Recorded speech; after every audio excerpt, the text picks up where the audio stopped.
Happy Friday, everyone, and welcome to MALN Opinion Plus, a weekly series airing every Friday. This is a space for our opinions where we talk about current events and questions the Latino community is curious about. Today, we are joined by Nancy Owens Hess, Executive Director of Stone House. The organization has served survivors of domestic abuse within the local community for decades. Nancy was appointed Executive Director in 2010. Welcome to our show this week, Nancy. It's a pleasure to have you. Thank you. Lovely to be here. Yes, I'm excited for our conversation. So I was hoping to start off if you could give us a brief introduction about Stonehouse's history and mission.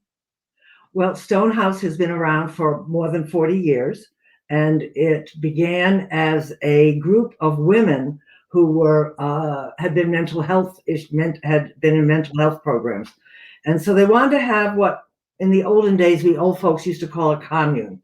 So they rented a place to stay, and after a few months, they decided that they needed some staff.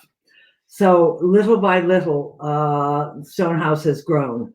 And I like to say that we've grown by a series of aha moments. And usually the aha moments are things that we've learned from the folks that we work with. And one of the first aha moments was that a lot of the problems that our clients were facing, our residents, was what had to do with domestic violence.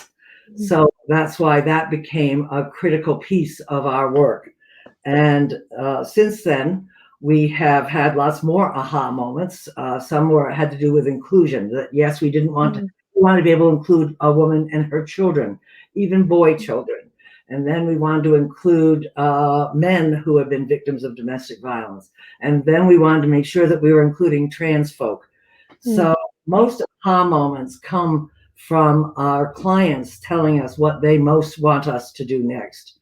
And so our most recent iteration is we're about to do the biggest thing we've ever done. We're about to build a new building and go from our current 19,000 square feet to 55,000 square feet. It's been a project, it's the kind of project that if you ask yourself, should you really do this? Your answer would be absolutely not. No. However, needs must. And so therefore it was really, it was something that we've worked very hard on. So that's where we are now. And the new place will allow us to have to serve a lot more people. We're looking to scale from around 800 a year to about 2,000. 2,000. Oh, that's so exciting. Yes, I'm very excited to also talk about more about the new housing and that campaign. But it's really great to see that continuous growth over time. It's a growing process. It's what makes it fun, actually. That's the way to put it. You're right. Yeah, working with the community, hearing them, those relationships are important. I was wondering, how has the COVID-19 pandemic affected the organization's regular operations and services throughout this past year? Actually, that's a great question. And the reason it's a great question is that I think that it has allowed us to grow in ways that we wouldn't have thought possible. And that might sound odd. We began planning to go remote in late January, early February of last year. And we started early because we decided that we needed to figure out how to be able to provide our services if we weren't in the building. And that's what the first thing we did was we had our groups up and running within 2 weeks. We had done a chart of all of our clients that live, we know who lives with us, but all the clients that we serve in the community. And we had already investigated and done, and we were able to say, what's the best time to reach you? And we've developed a signal with each of our people that we work with on the phone or in Zoom. So we developed a series of signals that they could tell us if they were in imminent danger. And twice we had to call police to go to a client's home when she had given us the signal that she was in imminent danger. So having worked all that out, there was just then the big piece of making sure that we could all use the technology that is available now. And so that was actually a very big silver lining. We were able to get computers, laptops for all of our staff and phones. And then Natixis, one of our business partners, gave us a lot of laptops that they weren't using anymore, so we could provide them to all of the families that we work with. either as their main computer or one that went along with the kids' Chromebooks from school. So that's sort of what it's sort of but not, we didn't know how to do a Zoom call. And now we really do. And so there are a lot of things that you learn, and you learn a lot about each other as well. I think that you learn that we're all very resilient people. And that resilience, sometimes it's really good to have a test of your resilience. And this virus has certainly been a test of Stonehouse's resilience.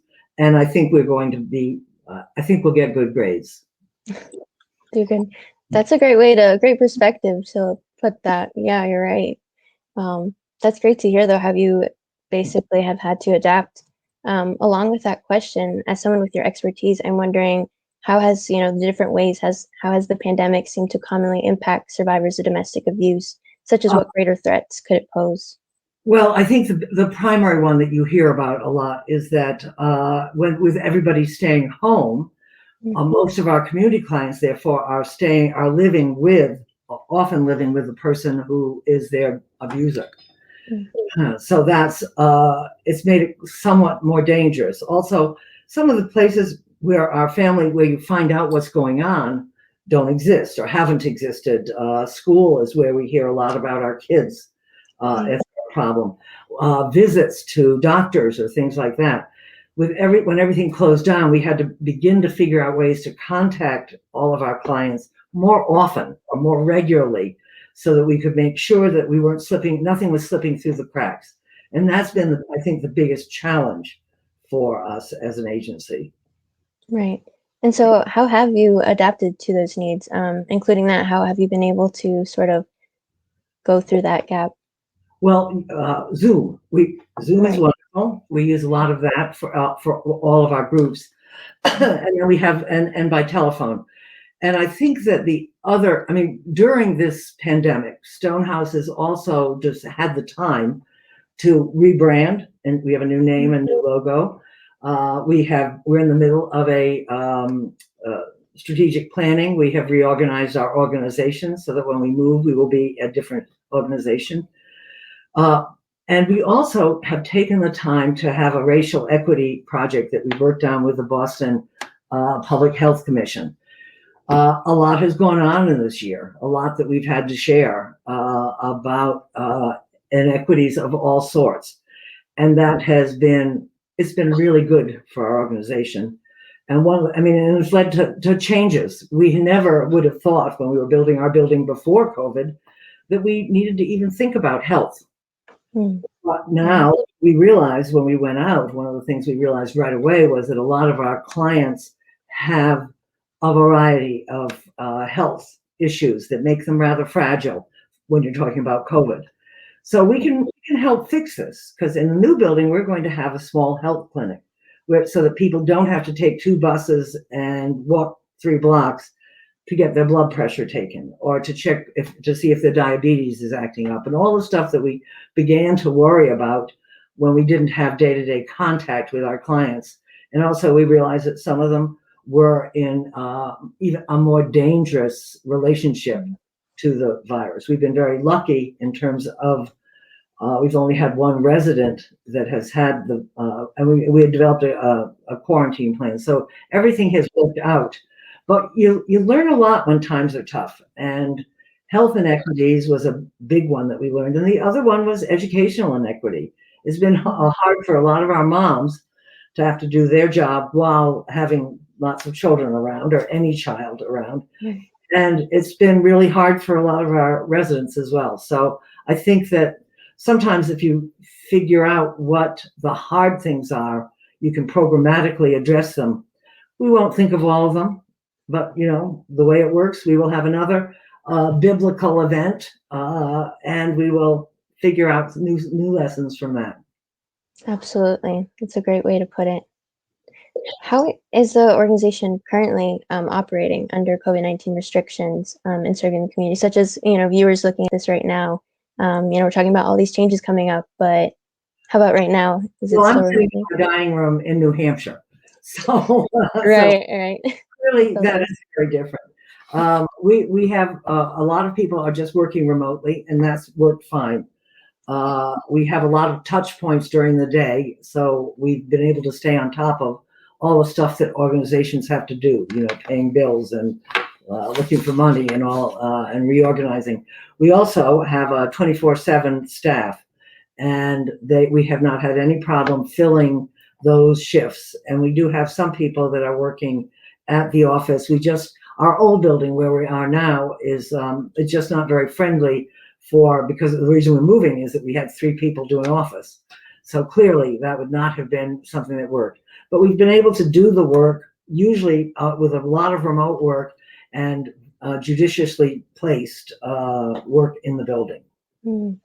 Okay, thank you for that update. I want to make sure that we have time to go over basically how our viewers, how they can support the new house and with the campaign, how they can currently do that, how they can get involved, different ways they can support the organization. We're always happy to accept donations, and people can do that by going to our website. That's the easiest way to provide money. However, we are also, because in the new building we will have more space, we are beginning to put together volunteer programs.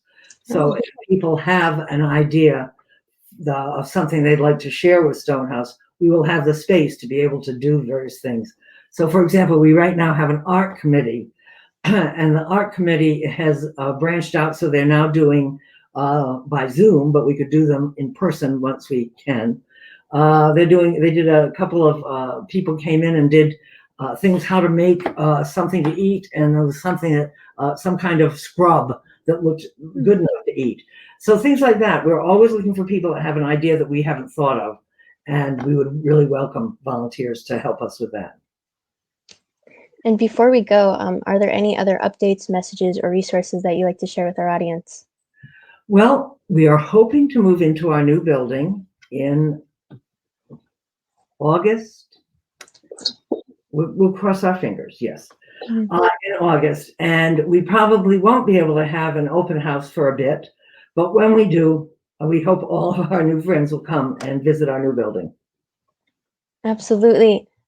So yeah, I guess we have like a minute left. Where else can residents basically stay updated with the construction and like resources?